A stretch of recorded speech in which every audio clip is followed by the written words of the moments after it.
Kenalin, namanya Kento, karakter terkuat di game sekaligus streamer paling populer di Mujin Diverse, julukannya King.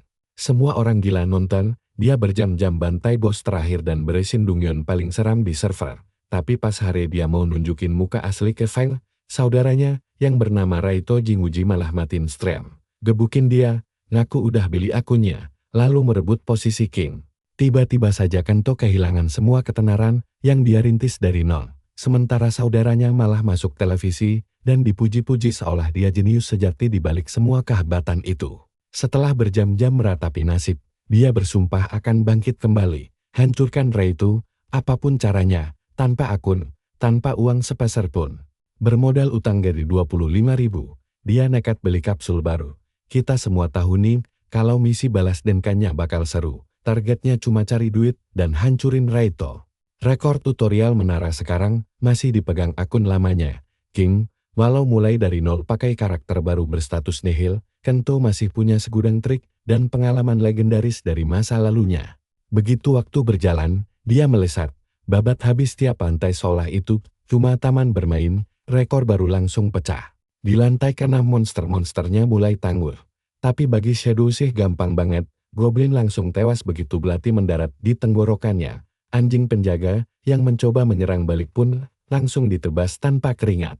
Baru 2 menit berjalan, dia sudah melesat naik. Shadow tak terhentikan melompati lantai 9 dan 10 hingga tiba di depan bos terakhir. Monster jelek itu level 12, sedangkan dia masih level 1. Tapi tenang, Shadow tidak gentar. Dia maju mengandalkan kelincahannya sendiri sampai membuat monster itu kebingungan. Melihat ada celah terbuka, dia tancapkan belati tepat ke dahi monster tersebut untuk mengakhiri dungeon tutorial ini. Begitu papan peringkat dibuka, nama barunya terpampang di urutan pertama, sukses memecahkan rekor dunia. Ternyata keseruannya baru dimulai karena misi rahasia mendadak terbuka. Saat mendongat, ada bayangan monster terbang raksasa level 50 yang bikin dia sedikit merinding, mengingat akunnya sekarang masih sangat lemah. Menatap dingin, dia genggam erat belati lalu berlari kencang. Si naga cuma terbang memutar, sambil menyemburkan api dari langit. Menemukan tumpukan batu, dia langsung melompat tinggi, dan mencabik-cabik tubuh naga tanpa ampun. Waktu tersisa 1 menit lagi, dia mencoba segala jurus, untuk merobek sisiknya, tapi tidak ada efeknya, sama sekali. Saat mendarat di leher naga, dia melihat ada batu bersinar yang menjadi titik kelemahannya. Tanpa ragu, dia angkat belati, lalu menghantamkannya hingga batu itu hancur berantakan. Naga itu langsung runtuh berkeping-keping. Catatan waktu 14 menit 59 detik resmi jadi rekor misi rahasia. Hadiahnya peti sihir berisi pedang legendaris bernama Kuro yang punya status sangat tidak masuk akal. Bukan cuma langka, pedang ini ternyata punya kesadaran sendiri dan bisa bicara, menjadikannya senjata paling tidak masuk akal di jagat game ini. Singkat cerita, mereka sampai di desa pemula. Saat Kento bergumam tidak menyangka pedang legendaris bisa cerewet begini. Kuro langsung membentaknya. Dipikir-pikir, meski status bawaannya rendah, senjata legendaris tetap saja bernilai sangat mahal jika dijual. Kuro menyuruh bocah itu berhenti berpikiran konyol, karena dia adalah pedang terbaik di dunia. Lalu, mari kita bergeser ke hutan pemula. Shadow sudah bersiap menaikkan level, sekaligus berburu item langka demi tumpukan uang. Tak lama kemudian, dia terlihat sedang membantai goblin sementara pedangnya mengeluh bosan karena cuma melawan kroco. Begitu menyadari dirinya naik ke level 4, sang jagoan berniat menaikkan poin kelincahan, namun saat membuka panel status, dia terkejut melihat status pedangnya ikut meroket naik. Kuro menjelaskan, kalau kemampuannya memang bisa tumbuh selaras dengan si pemilik. Penasaran, Kento menanyakan fungsi status misterius lainnya, tapi si pedang mengaku tidak tahu. Mendadak, Shadow mendengar suara obrolan beberapa orang di dekatnya. Di sana ada rombongan pemain sedang berterima kasih pada Sudi, yang tersenyum ramah membantu para pemula. Namun, walau mendeteksi 7 hawa keberadaan, Kento cuma melihat 4 orang di depannya, berarti sisanya sedang mengintai dari kegelapan. Kuro memperingatkan, kalau trik menjebak pemula begini, sudah biasa terjadi. Karena tidak tahan melihat bajingan penindas yang lemah, Shadow akhirnya memutuskan untuk turun tangan membantu. Si pedang langsung menyindir jiwa sok pahlawan cowok itu di tengah obrolan. Sudi bertanya ramah, apakah Shadow juga seorang pemula? Begitu dia mengangguk, pemain lain gembira, tapi Shadow memperingatkan kalau tempat ini berbahaya. dia menangkis tebasan siluman, membuat musuh sadar kalau bocah ini sangat tangguh. Melihat pertarungan itu, para pemula kebingungan harus berbuat apa. Kanto berteriak menyuruh mereka segera kabur, tapi terlambat, karena segerombolan pemburu liar lain keburu melompat keluar dari semak-semak. Bos penjahat itu menyerang lagi, gawat. Salah satu pemula nekat menerobos maju, tapi langsung terkena tebasan fatal sebelum sempat dicegah. Shadow hanya bisa terpaku saat sebuah notifikasi muncul mengabarkan akun korban terkena penangguhan selama 24 jam. Para pemburu kini mengepung para gadis sambil mengejek kalau mereka akan segera menyusul temannya. Sambil mengejek, si bos berkata dia hanya perlu fokus bertahan agar segalanya berjalan lancar.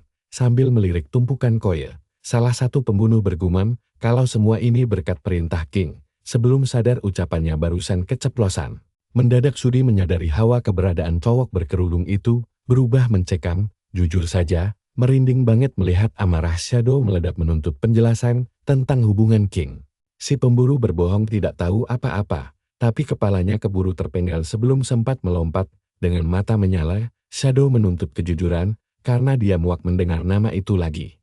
Kuro berteriak panik menanyakan apa yang terjadi pada majikannya yang mendadak tidak bisa diajak bicara. Sadar kalau Shadow sudah gelap mata karena murka, si pedang berusaha menenangkan suasana sebisa mungkin. Sebuah peringatan sistem muncul, mengabarkan arena duel penghapusan akun telah aktif dan target akan segera lenyap. Menyaksikan kengerian itu, si pemimpin tentara bayaran gemetar kebingungan dengan apa yang terjadi. Jiwa pemain yang mati tadi mendadak muncul dan berusaha lari dari kejaran cakar hitam. Namun dia tertangkap, dan meski berteriak minta tolong, dia tersedot ke lubang misterius. Mandi keringat dingin, Sudi bingung setengah mati melihat jasad temannya tidak menghilang seperti biasa. Shadow tersenyum dingin, menyuruhnya jangan takut, karena perburuan asli baru saja dimulai. Di dalam hatinya, si tentara bayaran sadar kalau dunia Yggdrasil ini sudah jauh berbeda. Sambil menatap tajam buruannya, Shadow menuntut jawaban tentang siapa dalang yang menyuruh membantai para pemula. Sambil memohon, si pembunuh berteriak kalau dia cuma menjalankan perintah langsung dari King. Dirasuki murka mendalam, Shadow terus menghujani musuh dengan tebasan brutal tanpa memedulikan tangisan histeris Sudi di belakangnya yang ketakutan. Saat menebaskan serangan pamungkas, Shadow menyuruh bajingan itu lenyap saja dari dunia ini. Setelah kematian musuh, arena duel penghapusan akun pun langsung tertutup kembali. Melihat Shadow tampak sedikit kelelahan, salah satu gadis bertanya khawatir sambil mengucapkan terima kasih. Sang jagoan menganggap itu hal biasa, tapi pemain bertopi menyela dan bilang kalau gaya bertarungnya tadi sangat mirip dengan King. Shadow berjalan menjauh, lalu duduk lemah. Kuro bertanya cemas, tapi dia malah mengabaikannya dan balik bertanya tentang arena duel aneh tadi. Merasa tertekan, si pedang menyuruh majikannya mengendalikan hawa membunuh, karena memori datanya terkunci. Yang dia tahu, arena duel tadi adalah tempat para pemain mempertaruhkan seluruh data akun mereka. Cakar raksasa tadi disebut tangan Tuhan, yang bertugas melahap habis seluruh data pemain, agar mereka tidak bisa berinkarnasi lagi. Karena di dunia ini data adalah jiwa. Sambil merenung, Kento merasa ngeri dengan kekuatan skill sekacau itu. Dia tersadar kalau tindakannya barusan tidak ada bedanya dengan apa yang dilakukan Ritu padanya. Kuro menjelaskan kalau emosi Kento yang meledak-ledak memicu lelah fungsi pada sistem keamanan. Sang pencipta pedang ini dulu ikut membangun game ini, tapi kemudian dipecat, dan ingatan terakhirnya sebelum diprogram ulang hanyalah rasa sakit yang luar biasa. Sambil berdiri, si tokoh utama bilang itu bagus, karena dia sudah bersumpah bakal balas dendam pada Kim, dan mempercayai cerita itu. Dia pun meriksa barang jarahannya. Kuro menyadari tangan kiri cowok itu gemetar, tapi memilih pura-pura tidak melihatnya. Berbekal gelang elang, tonik serigala hitam, dan belati taring beracun, Shadow merasa jarahan musuh lumayan oke, dan berniat melelang sisanya. Saat ditanya apa dia semiskin itu, dia menjawab bahwa dia harus mengalahkan monster langka demi tujuannya. Perjalanan pun berlanjut ke jalan sesat. Setelah berjalan cukup lama, Kuro bertanya apa majikannya tersesat. Sambil mengelak, si tokoh utama menjelaskan bahwa setelah keluar dari labirin kamuflase ini, mereka akan sampai di markas NPC. Penampilan mereka mirip manusia dan sangat berguna untuk mencari info monster langka. Pedang itu bertanya, apa dia tidak punya teman manusia? Si koboi mengaku selalu bermain solo lalu buru-buru mengalihkan obrolan begitu mencium bau asap. Mengingat saudaranya, dia merasa tidak berdaya, sekaligus tahu ada hal penting yang hancur, dan sekarang dia harus mencari tahu dalang di balik semua ini. Berjalan melewati desa yang terbakar, dia berteriak mencari korban selamat, sampai mendengar tangisan Rin meminta tolong. Shadow langsung bergerak cepat menyelamatkan bocah itu dari runtuhan bangunan. Dia mengambil ramuan penyembul untuk membantunya. Tapi begitu membuka mata, bocah itu malah berteriak ketakutan. Si tokoh utama menenangkannya. Namun sambil menangis Rin bertanya, apa dia utusan raja? Terungkap bahwa sekelompok orang asing mendatangi desa dan menculik semua orang dewasa atas perintah langsung dari sang raja. Saat ditanya keadaannya, Shadow mengaku baik-baik saja dan meminta Kuro tidak cemas kini. Saatnya menghabisi pelaku tragedi mengerikan ini. Di depan sana, sekelompok pria tampak menyiksa seorang warga. Coba lihat ini. Tiba-tiba si tokoh utama muncul tepat di belakang salah satu bandit, dan dalam satu tebasan kilat, nyawa langsung melayang. Pedang Iblis berkomentar, kalau belati itu tampaknya sulit dipakai. Saat ditanya apa dia cemburu, si pedang mengelak dan mengaku hanya tidak menyukai senjata itu. Usai membantai hampir seluruh komplotan, Kento bilang dia butuh latihan agar bisa menggunakannya di saat genting. Tiba-tiba saja, terdengar suara jeritan histeris dari kejauhan. Pemimpin tentara bayaran mengeluh, karena sandera itu terlalu banyak berteriak untuk ukuran NPC pemberi informasi. Sambil menangis, si warga hanya mencari pemimpin mereka, membuat si pembunuh memutuskan untuk segera mengakhirinya. Namun sebelum itu terjadi, kepala salah satu rekannya tertebas putus. Setelah menumbangkan sang kapten, si tokoh utama mengejaknya sangat lambat. Sambil mendekat, dia memastikan apa warga yang tergeletak di tanah itu baik-baik saja. Pria itu berterima kasih, dan begitu mendengar tentang Rin, dia memohon agar Shadow menyelamatkan warga lain, karena pemimpin mereka juga ditawan. Dia pun setuju. Lalu kita beralih ke tempat penyanderaan. Dengan cemas, Kuro meminta majikannya tetap tenang, agar tidak memicu kemampuan medan tempur itu lagi. Sambil menerjang maju, dia mengaku paham, dan musuh tidak diberi waktu untuk merespons. Tersisa 4 orang yang panik, dan salah satunya berteriak menanyakan identitas pemuda itu. Mendadak, tentara bayaran lain muncul menyandera ayah Rin dan menyuruhnya diam di tempat. Warga langsung panik melihat pemimpin mereka terancam. Meski dikepung dan mendengar pedangnya memohon agar tetap tenang, si tokoh utama menegaskan bakal menghabisi mereka semua. Salah satu bandit membalas bahwa itu dialog mereka, lalu menyuruhnya membuang pedang jika ingin selamat.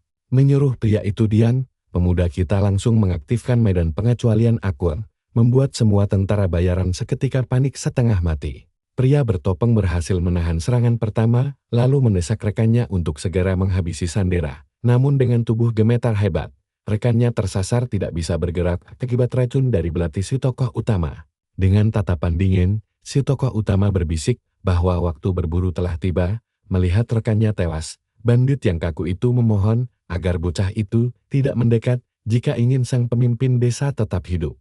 Memamerkan kecepatan kilatnya, Sabai berkata bahwa jarak bukanlah masalah baginya, lalu mendaratkan serangan mematikan. Setelah semuanya selesai, dia bahkan bisa melihat keajaiban tangan Tuhan bekerja.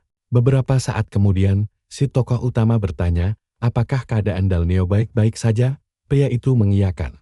Lalu bingung dari mana pemuda ini tahu namanya. Karena tidak dijawab, dia mengajak keluar. Begitu mereka keluar, seorang wanita berlari memeluk suaminya. Rin juga memeluk pemuda kita sambil menyerahkan cincin pembunuh sebagai tanda terima kasih warga. Tiba-tiba Yuba datang dan mengejek kalau hadiah ucapan terima kasih itu sangat payah. Menatap si bocah, tetua itu berterima kasih mewakili semua orang dan menawarkan bantuan apapun yang dia butuhkan. Si tokoh utama berterima kasih, membuat Pak Tua itu teringat masa lalunya sebagai raja. Langsung ke intinya, sang tetua menebak kalau anak muda ini sedang mencari informasi, lalu menyerahkan selembar kertas berisi lokasi suatu tempat tersembunyi. Shadow terperangah ketika sang tetua menyuruhnya bersiap untuk perjalanan jauh. Mereka berjabat tangan, dan si tokoh utama berpamitan sambil berterima kasih atas keramahan mereka. Yuba berkata semua warga akan mengantarnya, meski berat melepasnya pergi. Rin memberikan bunga sebagai tanda terima kasih karena telah menyelamatkan mereka. Hal itu mengingatkan pemuda kita pada masa lalunya sebagai ksatria. Dalneo pun berterima kasih atas kebaikannya. Namun Qin Chou penasaran dan bertanya, mengapa desa mereka diserang sejak awal. Pria itu menjawab bahwa kabarnya tentara bayaran tersebut mengincar informasi rahasia yang hanya diketahui oleh tetua. Sambil merenung, si tokoh utama bertanya-tanya, apa rencana licik Rito sebenarnya? Tapi tunggu dulu, Kuro berteriak memperingatkan adanya bahaya besar, dan musuh tiba-tiba sudah siap menyerang di depan mata. Memanfaatkan kelincahannya, dia menghindari rentetan serangan cepat, namun saat kehilangan keseimbangan, dia sadar situasinya gawat. Di detik terakhir, dia berhasil meraih pedang iblis untuk menangkisnya. Dia mengejek bahwa serangan mendadak wanita itu gagal total. Sambil mundur, gadis bermata kuning bertanya, siapa dia dan apa yang terjadi di sana? Di tengah kecurigaan si tokoh utama bahwa dia sekutu Cain, gadis itu bersiap menyerang lagi sambil menuntut penjelasan karena tidak banyak orang tahu tentang keberadaan desa ini. Senjata mereka beradu dan kekuatan keduanya terasa seimbang. Witchmas, pemuda kita menyadari bahwa gadis ini berada di level yang jauh berbeda dibanding Kroto lainnya. Dia menendang gadis itu mundur lalu heran mengapa orang sehebat dia melakukan ini. Dengan gemetar, musuhnya murka karena berani menyakiti teman-temannya lalu kembali menerjang maju. Mengerahkan seluruh tenaga, dia mengaku lepas kendali karena amarah dan pembantaian itu adalah kesalahan. Sambil berteriak, Kato membalas bahwa dia terpaksa melakukannya demi membela diri. Doni merasa ingin membantu, tapi situasi tidak memungkinkan. Kuro bertanya apakah anak itu yakin bisa menang. Sambil tersenyum, dia mengiyakan lalu menghempaskan musuhnya sekuat tenaga ke dinding. Terkapar di tangan, gadis itu heran kecepatannya mendadak meningkat, lalu menegaskan tidak boleh kalah. Sambil mendekat, Shadow berkata ini akhir baginya. Namun melihat pedang iblis itu, si gadis terkejut dan bertanya mengapa dia memilikinya. Terperangah. Pemuda kita bingung bagaimana dia tahu tentang Kuro. Tiba-tiba Rin menahan tangan mereka berdua dan menyuruh mereka berhenti. Dengan panik, mereka memperingatkan bocah itu karena berbahaya. Dan di saat itulah keduanya menyadari adanya kesalahpahaman. Ari menuntut agar pemuda itu menyimpan pedangnya jika sudah tahu ini salah paham. Sambil tersenyum, dia meminta Ari minta maaf duluan, namun tidak ada yang mau mengalah. Mendengar tangisan si bocah yang memohon agar mereka berhenti bertarung, si tokoh utama berkata wanita itu harus berterima kasih pada Rin. Saat ditanya, Kuro mengaku lupa nama itu karena ingatannya belum pulih. After mengejek Kuro bodoh, si tokoh utama penasaran dari mana gadis itu tahu tentang benda tersebut. Karena tidak mendapat jawaban, dia berpamitan pergi karena terburu-buru. Rin mendekat dan memintanya sering berkunjung kembali. Si tokoh utama berjanji akan segera kembali, lalu melangkah pergi. Dalam hati, Ari bersumpah tidak akan meminta maaf karena bocah itu telah menghabisi banyak pemain lain. Kendati begitu, dia penasaran apa pemuda itu cukup hebat untuk dijadikan sekutu. Setelah berjalan jauh, sampai tiba di gurun pasir dan mulai memeriksa petai yang diperolehnya. Mengingat utang-utangnya, dia tahu taruhannya sangat besar demi bertahan hidup. Kuro bertanya apakah benda di langit itu serangga, tapi si tokoh utama menjelaskan bahwa itu kamera. Kamera itu akan merekam debutnya sebagai streamer. Tiba-tiba dari dalam pasir, muncul monster raksasa bergigi emas. Sudah siap, Kento berkata kini saatnya memburu kura-kura permata. Begitu sadar tujuannya cuma buat ngumpulin bahan, dan bukan bunuh monster, si pedang malah bilang kalau itu kedengarannya seru. Penonton pun mulai masuk ke siaran langsungnya, bikin dia tersenyum, karena sejujurnya dia emang suka banget sama game ini. Selain kura-kura, tiba-tiba cacing gurun raksasa muncul dari dalam tanah. Dengan fokus penuh, Toho kita langsung mendaratkan serangan pertamanya. Kebasan itu memicu ledakan pasir yang dahsyat dan si cacing langsung tewas seketika. Salah satu dari 6 penonton bertanya apa yang terjadi. Sementara yang lain takjub melihat serangan luar biasa itu. Shadow lalu bertanya, apakah Koru bisa menyerap monster tersebut? Tapi dia bilang zona eksklusi itu cuma bisa dipakai buat pertarungan antar pemain. Setelah berterima kasih atas donasi yang masuk, dia bilang ke penonton kalau dia bakal serius sekarang. Di dunia nyata, seorang bocah mengaku awalnya menunggu siaran lain mulai, tapi memutuskan buat tetap menonton di sini. Target berikutnya adalah burung-burung gurun, dan Toho kita menghindarinya seolah dia bisa melihat masa depan. Si pedang iblis pun bertanya heran, apakah semua ini terlalu mudah baginya? Dia cuma menjawab, kalau keseruan yang sebenarnya baru saja dimulai. Dia berlari kencang, melompat ke udara, dan saat ditanya apakah dia akan mulai mengumpulkan bahan, dia menolak, karena semakin dalam mereka pergi, item yang didapat bakal makin langka. Koru bilang, kalau begitu dia mau istirahat dulu. Sambil berbalik, karakter utama kita berkata kalau dia masih punya satu urusan kecil lagi. Tiba-tiba, monster kaktus menembakkan durinya tanpa ragu, memaksa dia menggunakan pedangnya untuk menangkis. Si pedang berteriak protes kalau itu sakit banget, dan dia bukan tameng. Shadow menjelaskan kalau kaktus punya perangkap pendeteksi, jadi dia harus menghindar dan menangkis serangan sambil meminta bantuan Koru untuk memanjat ke atas. Setelah banyak berteriak, Towok itu akhirnya berhasil mencapai puncak tempurung kura-kura, merasa tersinggung. Pedang legendaris itu bertanya bagaimana bisa dia berani memperlakukan senjata pusaka seperti itu. Nah, lihat ini, tiba-tiba monster lain muncul. Itu Griffin level 40 dengan angin kencang dari sayapnya. Mata karakter utama kita langsung melebar saat musuh menyerang dengan cakarnya. Kento sadar perbedaan level mereka lebih dari 2 kali lipat. Tapi dia tetap mengayunkan pedang karena tahu tidak akan kalah dalam kecepatan serangan. Koru bertanya, apakah pertarungan sudah selesai? Tapi si bocah menjawab belum, masih di udara. Griffin itu mengumpulkan bola api dan melemparkannya langsung ke arahnya. Dia berhasil menghindar sambil berpikir kalau Griffin itu pasti akan turun setelah kehabisan bola api, dan momen itulah yang akan membuat pertahanannya terbuka lebar. Semua berjalan sesuai rencananya, dan Shadow mulai mencari titik tekan yang mengarah pada kelemahan musuh. Begitu menemukannya, dia melemparkan belati ke dekat sayap monster burung itu, dan racunnya langsung membuat sayap tersebut lumpuh seketika.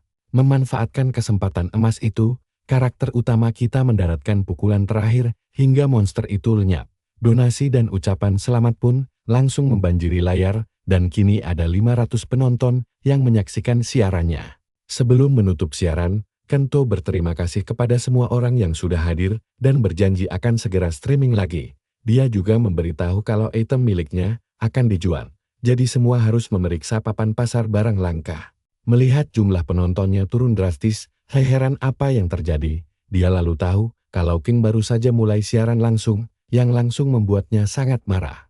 Melihat situasi itu, Koru menyuruhnya tetap tenang dan bertanya apa yang akan dia lakukan dengan aula barang, mengingat dia punya prioritas penting lainnya. Karakter utama kita pun berterima kasih kepada si pedang. Si pedang menyuruhnya cepat bergerak sebelum bertanya siapa sebenarnya King itu dan kenapa bocah ini selalu tegang setiap mendengar namanya. Sementara di dunia nyata, Shadow menyerahkan semua uang utangnya kepada Lintah Darat yang langsung bertanya apakah itu uang halal. Setelah memastikan semuanya aman, Towok kita bertanya apakah dia sudah boleh pergi. Si Lintah Darat mengiyakan karena semua utang telah lunas. Sendirian di kamarnya, pria itu berjalan ke jendela dan penasaran apakah bocah itu memiliki raut wajah yang sama saat pertama kali datang ke sana. Setibanya di rumah, karakter utama kita membuka halaman ruang strategi komunitas YGG Reverse. Ternyata barang-barang yang dia kumpulkan terjual lebih mahal dari perkiraan, sehingga dia bisa melunasi semua utangnya dengan cepat. Towok kita memutuskan untuk mampir ke siaran langsung milik King dan melihat banyak sekali penonton yang sangat suka menontonnya. Malam pun tiba, menandai dimulainya misi baru lainnya. Dia bilang tidak peduli dengan orang-orang yang membencinya atau meninggalkan siarannya, karena fokus utamanya hanyalah memberikan hiburan terbaik yang diinginkan oleh para penggemar setianya. Terkejut, karakter utama kita menyuruh King untuk berhenti meski tahu tindakannya itu sia-sia. Terdengar suara teriakan histeris dari headphone-nya, dan dia bergumam, jika ini terus berlanjut, YGG Traverse akan hancur total. Kento segera masuk kembali ke dalam game, dan Koru bertanya, kemana dia akan pergi terburu-buru. Ternyata dia menuju ke Nonglet. Karena setelah membantai seluruh desa dan membunuh ribuan orang, King mengumumkan kalau itu adalah tujuan berikutnya. Sambil merenungkan situasinya, karakter utama kita bertanya-tanya apakah para pedagang itu diserang karena dirinya, dan menyesali keputusannya yang pernah melakukan siaran langsung. Begitu tiba di kota, dia sudah bisa mendengar jeritan para penduduk yang diserang tanpa ampun. Matanya terbelalak lebar saat melihat betapa parahnya kehancuran yang terjadi di depan matanya. Salah satu tentara bayaran bertanya siapa dia, tapi karena dia tidak menjawab, pria itu mengancam akan membunuhnya juga agar bisa menyusul King. Mendengar itu, amarah Towo kita kembali memuncak, dan dengan satu tebasan cepat, dia membuat bajingan itu kehilangan satu tangannya sebelum langsung memanggil tangan Tuhan. Dengan medan ganda yang aktif, Shadow langsung menerjang musuh-musuhnya. Koru berkomentar kalau cincin pembunuh itu sangat berguna karena memberikan peningkatan kerusakan sebesar 20% untuk serangan diam-diam. Kemampuan baru bernama Es terbuka, membuat karakter utama kita bertanya-tanya apakah status yang dia gunakan bisa menyerap kekuatan musuh. Sambil mencengkeram leher seorang pria, dia menuntut untuk tahu di mana keberadaan King. Bagaimanapun, dia tahu kalau saat ini King sedang melakukan siaran langsung. Karena tidak mendapat jawaban, Towo kita langsung menghabisi bandit lainnya. Tiba-tiba, seorang pemain kapak menarik perhatiannya, dan Kento bertanya, siapa dia sebenarnya? Sambil tersenyum sinis, pria itu bertanya apa yang akan Kento lakukan jika dia mengaku sebagai dalang di balik semua pembunuhan ini. Tanpa basa-basi, karakter utama kita menjawab kalau dia akan membunuhnya. Sambil menyerang balik, musuh mengejek kalau itu menakutkan. Tapi Kento sebaiknya mengerahkan seluruh kemampuannya jika memang merasa bisa menang. Saat menangkis hantaman itu, Kento menyadari kalau pria tersebut jauh lebih kuat dari dugaannya. Melihat Kento mundur, si musuh mengejek kalau itu menghemat waktunya karena sampah seperti Kento bahkan tidak layak untuk dilawan. Saat ditanya apakah dia baik-baik saja, Towo kita menyuruh Koru tidak perlu khawatir. Si pengguna kapak kembali menerjang karena tahu pertarungan belum usai. Sambil menghindar, karakter utama kita berpikir dia harus memanfaatkan kecepatannya. Namun tentara bayaran itu merasakan bahaya dan langsung membalas serangannya. Terkejut, Shadow bertanya, apakah dia baru saja menggunakan akselerasi instan? Mengiyakan hal itu, si pria berkata kalau Shadow tetap tidak akan bisa mengalahkannya. Si pedang iblis kembali bertanya, apakah pemiliknya baik-baik saja? Lalu memperingatkan kalau bala bantuan musuh sudah berada tepat di belakang mereka. Sambil menghela napas panjang, Towo kita berkata kalau dia baru saja akan mulai. Musuh bertanya apakah dia tipe orang yang menjadi gila karena takut mati, yang dirasa masuk akal karena dengan hujan deras ini, bahkan langit pun tidak berpihak padanya. Tidak setuju, karakter utama kita berkata kalau langit justru mendukungnya. Lalu segera menggunakan kemampuan es yang baru didapatnya, kaki si pembunuh pun langsung membeku dan terkunci rapat di atas tanah. Merasa diremehkan, si pengguna kapak berkata dia sudah bosan bermain-main, namun tiba-tiba muncul di belakang pria itu. Shadow menyuruhnya untuk santai saja dan menikmati momen ini sedikit lebih lama. Dia kemudian memutuskan untuk membereskan lawan-lawan lainnya yang dengan cepat langsung terserap oleh kemampuan medan ganda miliknya. Pemimpin geng itu kebingungan bagaimana hal tersebut bisa terjadi dan heran kenapa mayat-mayat itu tidak menghilang. Tiba-tiba saja, Koru mulai berteriak histeris, membuat segalanya berubah menjadi merah membara. Dengan sekuat tenaga, karakter utama kita mencoba untuk terus memegang pedang tersebut yang tampak seperti sedang naik level. Si pengguna kapak muncul kembali dan berteriak tidak akan membiarkan bocah itu berbuat sesukanya. Tapi dia langsung terpental mundur sebelum terkena serangan telat. Towo kita berkata, kalau berkat dia, dirinya menjadi jauh lebih kuat. Lalu mencabut pedang dan melepaskan tangan Tuhan. Senjata itu berkata, kalau sekarang semua sudah berakhir. Tapi Kento tampak sedih, karena merasa gagal menyelamatkan siapapun. Koru menyuruhnya untuk melihat ke belakang. Namun dia menjawab, kalau yang tersisa hanyalah kota yang hancur lebur. Tiba-tiba, seseorang mendekat dan berterima kasih karena telah diselamatkan, mengungkapkan kalau mereka bersembunyi selama ini. Tak lama kemudian, lebih banyak orang yang bermunculan, membuat sang protagonis merasa lega karena berhasil datang tepat waktu. Namun tiba-tiba dari antah berantah, seseorang muncul dan memuji kalau aksi tadi sangat luar biasa. Begitu mendengar suara itu, mata Towo kita langsung terbelalak lebar. Berdiri di sana, King berkata kalau akhirnya tiba saatnya menemui pria yang sedang ramai dibicarakan semua orang. Keduanya saling menatap tajam sebelum pertarungan dimulai, membuat sang protagonis sangat terkejut. Satria misterius itu tiba-tiba memanggilnya dengan nama aslinya. Shadow mulai gagap, benar-benar bingung. Kuro bertanya apa maksudnya semua itu. Pemuda kita menjawab bahwa orang itulah yang telah merebut King darinya. Karena bosan menunggu, Raito langsung mengayunkan pedangnya. Serangan itu membuat si bocah terpental jauh, tapi dia masih bisa berdiri tegak. Dia langsung sadar kalau efek kejutnya saja sudah memberikan luka yang lumayan parah. Perbedaan level mereka terlalu jauh untuk bisa menang. Konyol sekali. Dia hampir dikalahkan oleh karakter ciptaannya sendiri. Pedang iblis itu bertanya apakah dia akan menyerah tanpa bertarung. Karakter utama kita langsung teringat semua hal yang dirampas Jinguji di dunia nyata. Akhirnya, dia memutuskan bahwa di Yggdrasil, pantang baginya untuk mundur. Sambil meneriakkan namanya sebagai Shadow, dia menerjang maju dan bersumpah tidak akan mau menjadi mainan Raito lagi. King mengaktifkan perisai pelindungnya, lalu mengejek kalau bocah itu cuma pecundang yang sebaiknya cepat menyerah. Melihat darahnya kritis, pemuda kita menggunakan jurus akselerasi instan. Sialnya, dia malah tertahan oleh formasi sakral kekaisaran yang kebal dari segala jenis serangan. Kuro berbisik bahwa rencana itu tidak berhasil, lalu menanyakan apa dia punya taktik lain. Tentu saja ada, karena jurus musuh hanya aktif selama cadangan energinya penuh. Tapi King tidak tahu kalau ada celah rahasia untuk menembus formasi sakral gila itu.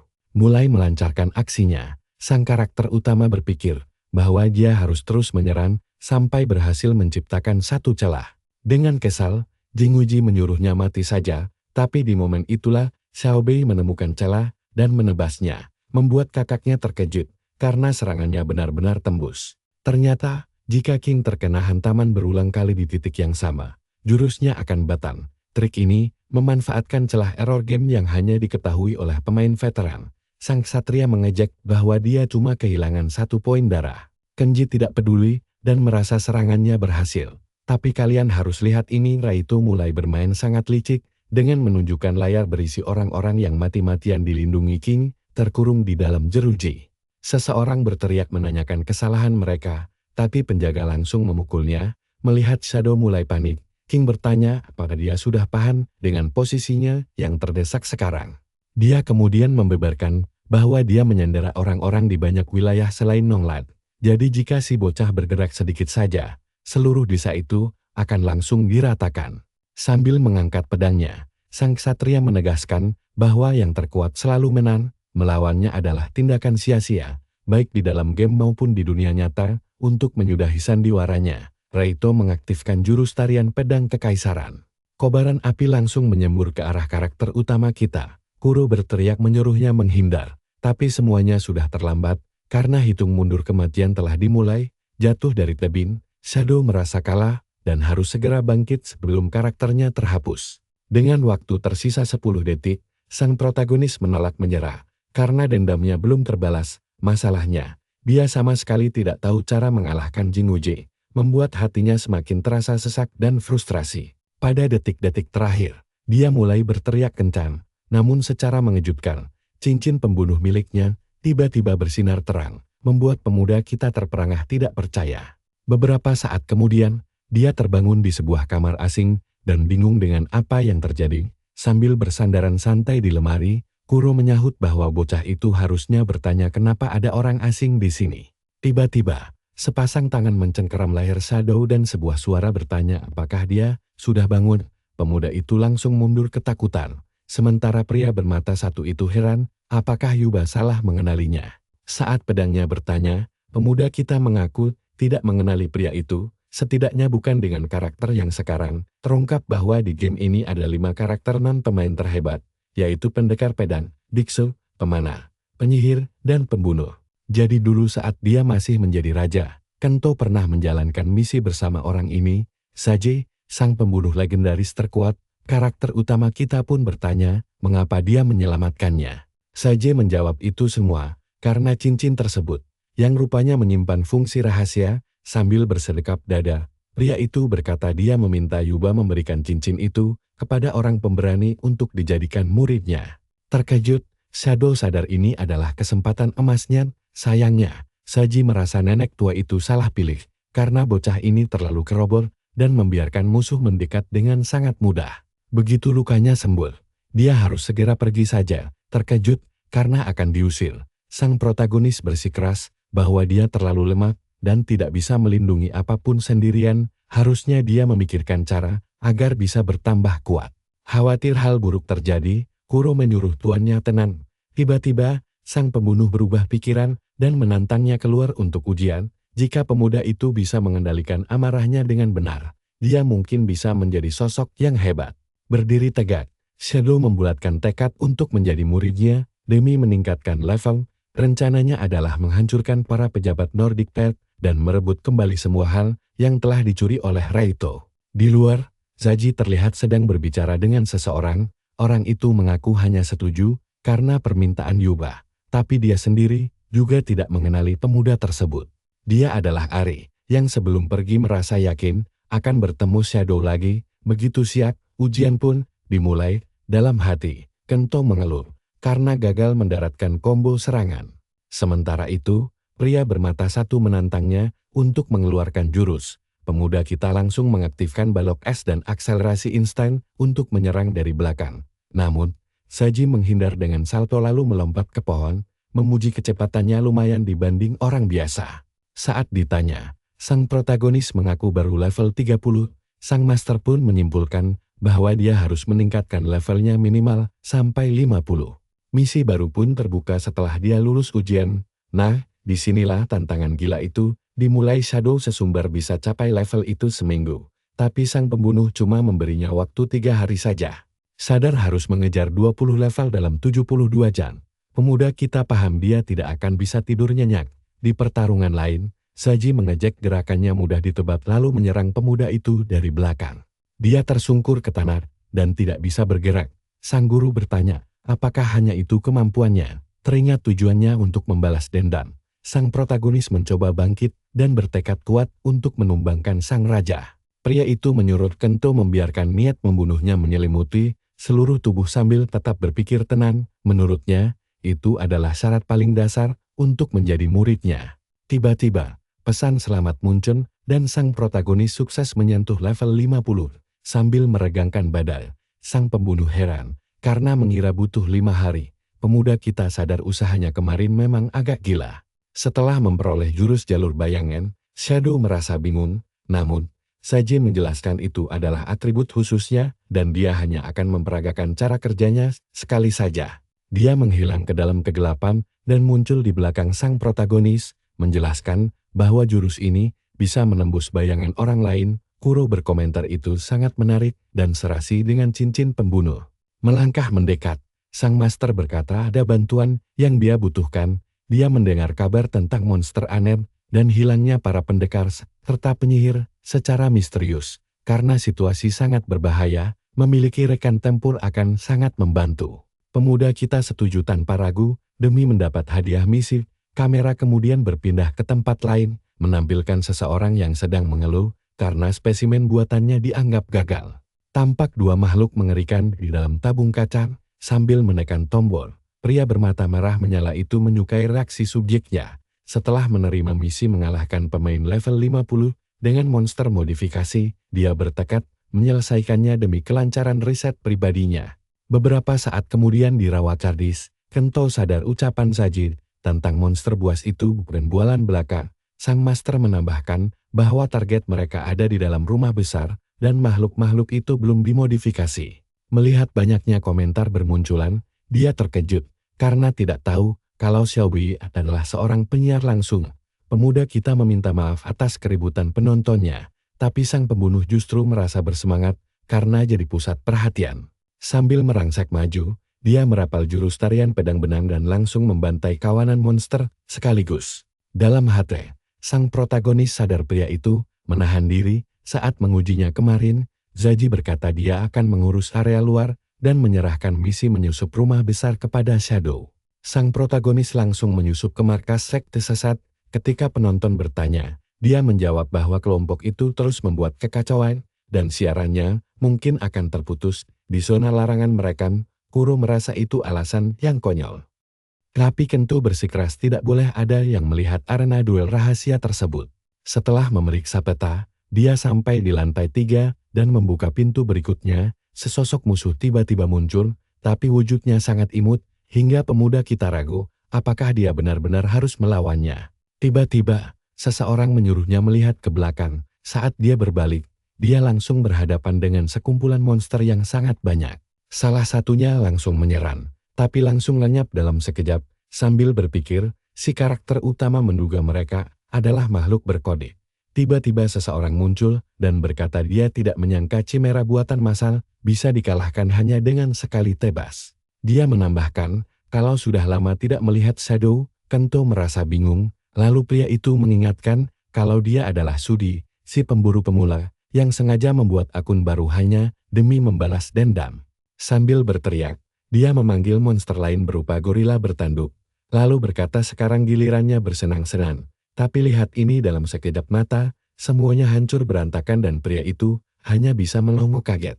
Duduk dengan santai di atas gorila itu, Kento bertanya, siapa sebenarnya orang yang tadi ingin dibunuhnya? Tiba-tiba muncul di belakang tentara bayaran itu. Dia bertanya apakah pria itu adalah otak di balik sekte tersebut. Panik setengah mati, Sudi berteriak menyuruh Kento menjauh. Kento menghindar, lalu muncul lagi dan bertanya, apakah dia ingin akunnya dihapus lagi. Sambil gemetar ketakutan, pria itu membocorkan kalau sang pemimpin ada di balik pintu besar dan bertanya, apakah dia aman sekarang? Kento membuktikan sebaliknya dengan menghabisinya, memperingatkan agar jangan pernah muncul lagi di hadapannya. Di dunia nyata, seorang penonton berkomentar kalau Shadow terasa sangat mengerikan sekaligus keren di saat bersamaan. Tanpa rasa takut, karakter utama kita berjalan masuk ke dalam laboratorium tersebut. Kuro memuji betapa luar biasanya tempat ini. Penasaran siapa yang tega memodifikasi para monster. Dengan cepat, Kento sampai di pintu terakhir yang terkunci rapat. Tanpa ragu, dia menebas pintu kayu itu untuk masuk secara dramatis. Melangkah lebih dalam, sang ilmuwan menyebut tindakan itu cukup kasar, lalu memperkenalkan dirinya sebagai Iridis, seorang perwira dari Nordic Tai. Dia bertanya, apakah bocah ini datang untuk membuat kekacauan, yang berarti dialah pembunuh yang selama ini diperingatkan. Dengan tatapan yang sangat menyeramkan, peneliti itu berkata bahwa Shadow datang di waktu yang sangat tepat, karena ciptaannya baru saja selesai. Merasa penasaran, Kento mulai mencium aroma khas dari Rien. Iridis menjelaskan bahwa dia mengambil data dari karakter NPC dan menggabungkannya dengan monster untuk menciptakan karya terbaiknya. Begitu dipanggil, sang Ksatria Naga pun bangkit berdiri. Kento benar-benar terpaku, sementara makhluk itu tampak tertawa mengejek. Melihat gadis kecil yang terperangkap di belakang, dia menyadari ketakutan terburuknya menjadi kenyataan dan bersiap untuk mengakhiri pertunjukan mengerikan ini. Di tengah pertarungan, Kuro bingung kenapa Kento tidak membalas serangan. Kento menjawab itu karena ada jiwa para NPC yang menyatu dalam tubuh monster itu. Ksatria Naga kemudian menyemburkan api biru sambil menyerap energi kehidupan mereka. Menghindari serangan mematikan lainnya, Kento berpikir keras mencari cara menyelamatkan orang-orang itu dan curiga kalau jawabannya ada pada gelang bercahaya di pergelangan tangan musuh. Sambil tertawa, Iridis yakin bocah itu tidak akan bisa menahan serangan lain dengan pedangnya. Shadow memutuskan menguji teorinya. Dia melompat ke udara dan muncul tepat di depan sang naga, bersiap menunjukkan cara menggunakan pedang ganda yang sesungguhnya. Muncul di punggung musuh, Kento menebas gelang-gelang tersebut hingga memicu ledakan cahaya yang sangat terang. Terkejut setengah mati, sang peneliti heran bagaimana hal itu bisa terjadi dan memerintahkan ciptaannya fokus menghabisi targetnya. Patuh pada perintah, naga itu menyemburkan api ke arah Kento yang hanya terdiam melihat kehancuran di sekelilingnya. Tepat setelah itu, dia menggunakan kemampuan jalur bayangan untuk muncul di bawah sang ksatria demi memotong sisa gelangnya. Dia menyerang lagi, membuat makhluk itu menjerit kesakitan sebelum akhirnya ambruk tidak berdaya ke tanah. Dengan cemas, Shadow memikirkan nasib para NPC dan menyadari cincin data mereka mulai berubah menjadi partikel cahaya. Cahaya itu terus melayang redup, dan Kento hanya bisa berdoa agar mereka semua baik-baik saja. Tiba-tiba saja, cahaya berkilau itu semakin kuat dan para sandera terjatuh ke lantai, dan ya, syukurlah Rin membuka matanya dan melihat Kento berlari ke arahnya, lalu memeluknya erat dengan penuh rasa lega. Terperangah, sang ilmuwan bingung bagaimana data NPC bisa pulih dan menyadari misinya telah gagal total. Sambil meratapi nasibnya di lantai, dia mengeluh karena gagal mendapatkan kelas unik dan bersumpah tidak akan pernah memaafkan Salbai. Hanya dengan menekan satu tombol, monster-monster yang terkurung di dalam tabung langsung terbebas dan bersiap untuk melancarkan aksi balas dendam sang pencipta. Kento segera berdiri melindungi orang-orang tidak bersalah itu dan berteriak menyuruh semuanya segera pergi dari sana. Sang ilmuwan mengejek kalau ini akan sangat menyenangkan melihatnya bertarung sambil sibuk melindungi para NPC lemah itu. Seekor tikus iblis melompat ke arah Kento dan menggigit pedangnya. Kento membatin bahwa monster-monster ini sebenarnya tidak terlalu kuat, tapi situasinya menjadi sangat berbeda ketika dia harus melindungi orang lain. Rin mendadak dicengkeram oleh monster dan mulai berteriak histeris, memaksa Kento untuk segera bertindak cepat. Dalam sekejap, monster-monster itu mengepung mereka sementara Iridis memberi perintah kejap untuk segera menghabisi semuanya. Tiba-tiba, seseorang muncul dan bertanya, apakah Shadow membutuhkan bantuan? Ternyata itu Gen, dan tanpa kesulitan berarti, dia langsung membantai musuh-musuh tersebut.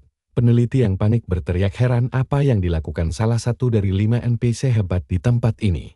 Kento meminta gurunya untuk membawa Rin beserta yang lainnya keluar dari sana dan berjanji akan menyusul setelah membereskan sang ilmuwan. Gen mengangguk paham dan berkata akan menunggunya di luar. Mengaktifkan keahlian medan ganda miliknya, Kento bertanya pada Iridis, apakah dia sudah siap menyesali semua perbuatannya. Tergeletak di lantai, pria itu memohon belas kasihan, namun Kento menegaskan bahwa sekarang adalah waktu eksekusi. Kemudian, orang lain muncul dan berkata itu akan menjadi masalah besar karena dia tidak akan membiarkan sang ilmuwan dibunuh. Sambil tersenyum tipis, pria misterius itu langsung menyerang tanpa ragu. Memaksa Kento menggunakan seluruh kelincahannya hanya untuk mengangkat pedang demi menangkis serangannya. Setelah serangannya tertahan, pria berambut putih itu berkata pertarungan ini akan sangat menyenangkan. Kento mengucapkan terima kasih atas pujian tersebut sambil membatin betapa luar biasa kuatnya lawan yang dihadapinya saat ini. Musuh mengaku tahu kalau Shadow menggunakan teknik yang cukup berbahaya, dan melihat reaksi terkejut dari Kento, dia menyadari bahwa tebakannya sangat tepat. Memperkenalkan diri sebagai salah satu dari 4 perwira di Nordic Pact, Ken berkata sangat senang bisa bermain dengannya tanpa membuang waktu. Dia langsung menyerang menggunakan keahlian khusus bernama Lupus Strikes. Meski berhasil menahan benturannya, Kento menyadari kalau teknik tersebut terasa semakin kuat di setiap hantaman. Sang musuh mengejek dan bertanya berapa banyak serangan yang sanggup dia tahan. Khawatir, Kento mencoba mundur, namun kakinya mendadak tertahan oleh kawanan kadal. Dengan sekali tebas, dia berhasil menghabisi mereka. Namun kadal lain terus bermunculan. Iridis bertanya sampai kapan Ken akan mengulur pertarungan ini. Alih-alih memanfaatkan kesempatan emas untuk menghabisi Shadow, Ken justru mendekat dan berkata itu hanya akan merusak kesenangannya. Saat sang peneliti berteriak kesal agar Ken lebih menghargai bantuannya, Kuro berbisik kepada Kento, apakah tidak sebaiknya mereka memanfaatkan momen pertengkaran ini untuk segera melarikan diri saja. Menolak usul itu, Kento berkata inilah kesempatan terbaik mereka untuk menghabisi keduanya. Sekaligus, merasa terganggu dengan gangguan tersebut, Ken menegaskan tidak ada jalan keluar lagi dan memutuskan untuk bertarung dengan kekuatan penuh. Pedang iblis itu memperingatkan pemiliknya untuk segera melarikan diri sekarang juga. Karena medan duel telah terbuka dan bersifat mutlak, tidak ada seorang pun yang bisa lolos dari aturan tersebut, bahkan Kento, sekalipun, jika kalah, dia akan ditelan oleh tangan Tuhan. Tanpa memberinya celah untuk kabur, pria berambut putih itu kembali melancarkan serangan lupus beruntun, sambil memujinya karena sanggup bertahan setelah menerima 10 hantaman berturut-turut. Tepat di saat semuanya tampak sia-sia, seseorang melepaskan tebasan pembelah langit yang memaksakan segera mundur. Ari mendadak muncul dan memperingatkan kalau mereka tidak bisa menghentikan musuh kuat ini sekarang juga. Saat Kento bertanya heran kenapa dia bisa ada di tempat ini, dia hanya menjawab akan menangani Iridis, meskipun sebenarnya dia hanya ingin menguji apakah Shadow memang layak memegang pedang Kuro. Kembali melancarkan serangan, petarung tinju itu berkata kalau wanita tersebut tampaknya sangat mempercayai Kento dan dia akan menanyakan alasannya setelah menang nanti. Pedang iblis Kuro terus menahan sebagian besar hantaman keras itu, sambil mundur perlahan. Kento menyadari dengan kekuatan musuh yang berlipat ganda, dia sama sekali tidak boleh terkena satu pukulan pun. Sambil menerjang maju, Ken berteriak tidak ada jalan lari lagi, lalu melayangkan serangan mematikan menggunakan tarian tinju aliran fluida. Kento lagi-lagi nyaris celaka untuk menyelamatkan dirinya sendiri. Lalu musuhnya berkata sudah sangat lama tidak merasakan kesenangan bertarung sehebat ini, sehingga dia sengaja meleset agar Kento tidak lagi mencoba melarikan diri dan hanya menikmati pertarungan. Terlihat Kento mulai bercucuran keringat dingin karena panik. Di sudut lain, Ari akhirnya ambruk dan jatuh pingsan di lantai. Sang peneliti tertawa puas menyebut kalau itu adalah ganjaran karena mereka berani mengacaukan laboratorium riset biliknya. Melihat monster raksasa itu, Kuro menyuruh Shadow lari agar dia dan wanita itu tidak tertelan area ganda. Mengingat Rin, Kento bersumpah tidak akan kalah lagi dan menolak untuk mundur di tanah. Wanita itu bergumam bahwa dia tidak menyangka akan menjadi orang pertama yang mempercayai pemuda tersebut. Kento bilang bocah itu memang yang terbaik, tapi tiba-tiba lengan iblisnya aktif dan bayangan hitam menyelimuti tubuh serta pedangnya. Sambil berteriak, senjata itu berkata bahwa kekuatan dahsyat mendadak terbangun di dalam dirinya. Hanya dengan satu tebasat, lengan itu langsung melenyapkan monster ciptaan ilmuwan tersebut, lalu mulai mengincar musuh lainnya. Beruntun, Ken masih sempat menangkis serangan pertama.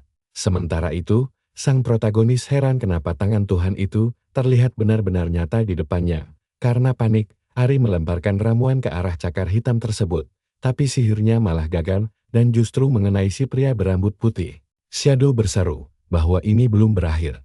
Musuh berbalik tepat waktu dan berhasil bertahan, tapi pergelangan tangannya tetap terluka hingga membuat darahnya berkurang cukup banyak. Kuro mengaku sangat menyukai sensasi kekuatan itu dan menyuruh tuannya bergegas agar dia bisa menyerap semuanya di tanah. Sang peneliti heran kenapa pedang tersebut memancarkan aura mengerikan dan bagaimana bocah itu bisa tetap waras saat menggunakannya. Ari mendadak muncul dan menjelaskan kalau itu barulah sebagian kecil dari kemampuan senjatanya.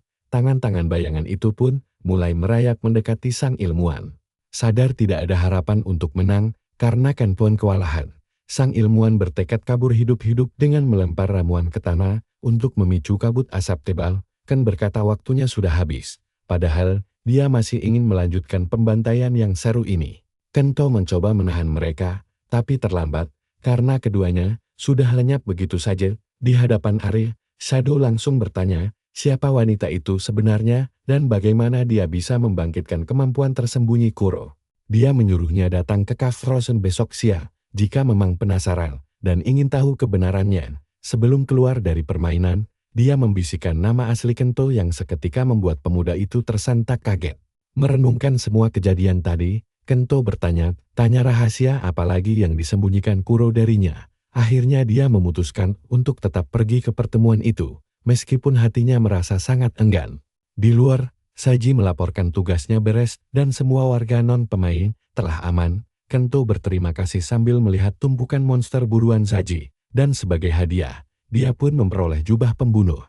Tak hanya itu, tentara bayaran itu juga memberikan pelindung dengan pendekar pedang. Kento merasa sangat puas dengan hadiah ini, lalu mereka berdua berpamitan sambil berjanji akan bertemu lagi nanti. Di dunia nyata, Kento pergi ke Cave Frozen dan bingung mencari sosok Ari di sana. Tiba-tiba seseorang memanggil namanya, dan ternyata itu dia, membuktikan bahwa wanita tersebut mengenali wajah aslinya. Neski sangat berbeda dengan karakter gamenya. Saat Kento duduk, wanita itu memperkenalkan diri sebagai Ari dan mengaku sangat senang bertemu sang calon raja, pewaris sah dari kelompok besar Jinwuji Group. Sangat terkejut, Kento bertanya bagaimana wanita itu bisa tahu. Ari menyuruhnya santai saja, karena dia melacak data dari Kuro. Jelasin, bagaimana bisa dia meretas info pribadi pemain seperti ini?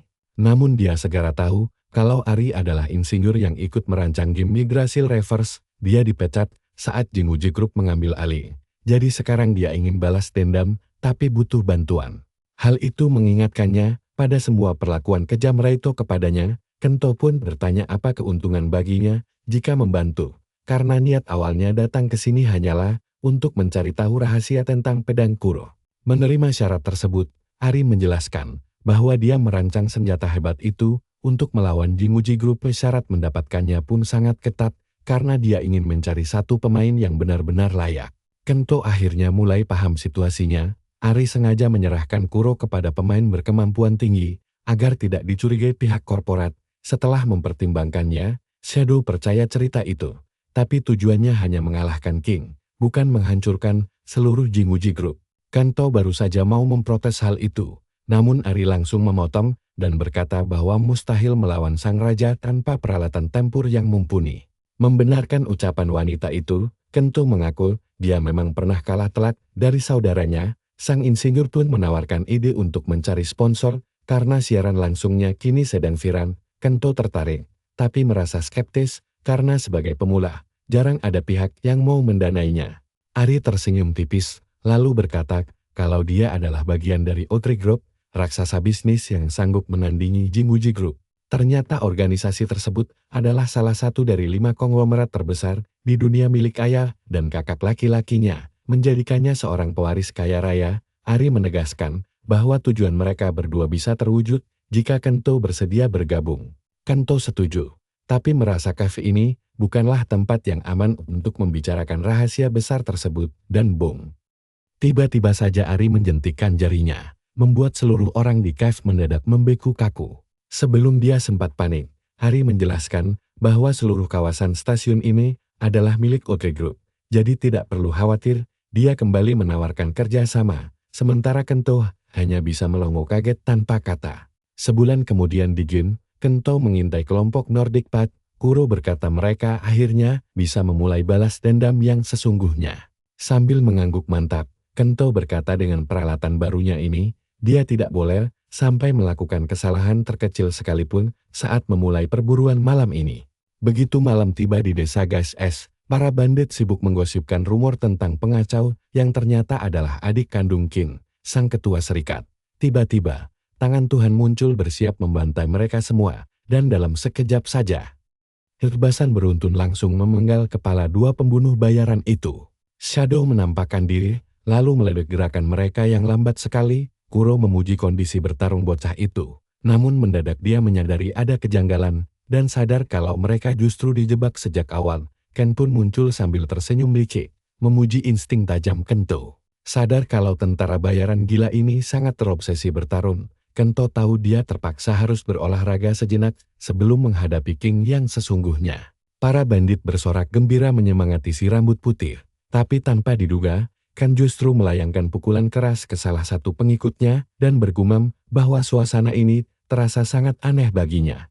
Ken mengaku bahwa meskipun dia diperintahkan menangkap Shadow, dia lebih memilih pertarungan 1 lawan 1 yang adil. Dia lalu bertanya, apakah Kento benar-benar adik kandung King, yang langsung dijawab santai oleh pemuda kita. Bagaimana jika tebakan itu benar? Ken mengeluh bahwa bergabung dengan serikat ternyata membosankan karena dia hanya disuruh membantai warga desa tanpa alasan jelas. Jadi dia memutuskan keluar dari Nordic Path. Para bandit lain langsung mengamuk dan menyebutnya pengkhianat. Lagi pula menurut Ken, menyaksikan Kento bertarung melawan Kin akan jauh lebih seru. Dia memilih pergi duluan dan berjanji akan menyelesaikan duel tertunda mereka setelah urusan Kento dengan kakaknya beres. Kento setuju dan berkata bahwa jika segalanya lancar, dia siap menjadi lawan tanding Ken seterusnya. Melihat pergerakan kilat bocah itu yang langsung lenyap, Ken sangat terkesan dan tertawa puas. Dia bergumam bahwa hal-hal menantang selalu membuatnya bersemangat. Meski dia paling benci bertarung keroyokan, sensasi perang bebas seperti ini sangat dia sukai. Jadi baginya hasil akhirnya tidak penting, karena hidangan penutup yang paling lezat telah menantinya di akhir nanti. Shadow segera melesat ke desa di mana Raito telah bersiap menantinya. Saat ditanya soal pengkhianatan Kan, pemuda kita menyindir kalau sepertinya anak buah kakaknya sendiri tidak terlalu menyukainya. Desa itu kini sepi tak berpenghuni, karena Kento telah mengevakuasi semua warga desa terlebih dahulu. Tak peduli sedikit pun, Raito berseru bahwa dia sudah bosan menunggu pertunjukan saru ini dimulai. Sembari mengaktifkan kemampuannya, Kento menegaskan kalau kali ini dia pasti menang. Dalam hati, King membatin bahwa meskipun dia tahu info tentang atribut itu, efek pastinya masih misteri, sehingga dia harus menangkis semua kerusakan. Jinguji langsung mengaktifkan kemampuan benteng kekaisaran yang panik. Kuro memperingatkan Shadow untuk mundur sejenak, namun Kento menjelaskan kalau kemampuan itu hanya menaikkan pertahanan King selama 3 menit saja. Merangsak maju, sang ksatria sesumbar adiknya takkan bisa melukainya. Tapi saat bentrok, Raito heran kenapa darah bocah itu tidak berkurang dan serangannya tidak mempan sama sekali. Kento menyindir bahwa kerusakan hanya berlaku jika serangannya benar-benar mendarat dengan telak. Terkejut diserang dari belakang, King mencoba membelah tanah demi mengunci gerakan Kento menggunakan kemampuan penghancur kekaisaran miliknya. Shadow menegaskan dialah yang pertama melukainya, sambil berteriak emosi, Jinguji menyuruh adiknya turun dari kudanya. Penuh amarah, Raito mengejek adiknya akan selalu kalah. Kuro khawatir Kento terlalu memprovokasinya. Namun Kento sengaja melakukannya karena dia tahu celah rahasia formasi kekaisaran tersebut. Sambil melepaskan serangan, King bertanya apa si bocah serius berpikir dia bakal kena trik yang sama 2 kali. Si pedang menyuruh Kento menghindar, dan boom. Ledakannya kelihatan dari jarak bermil-mil.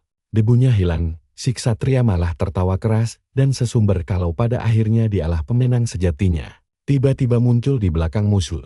Jagoan kita memakai belati racunnya sambil menyindir, kalau Iridis pasti lupa memberitahu tentang skill Path of Shadow miliknya. King langsung mundur ketakutan sambil bingung kenapa darahnya berkurang drastis.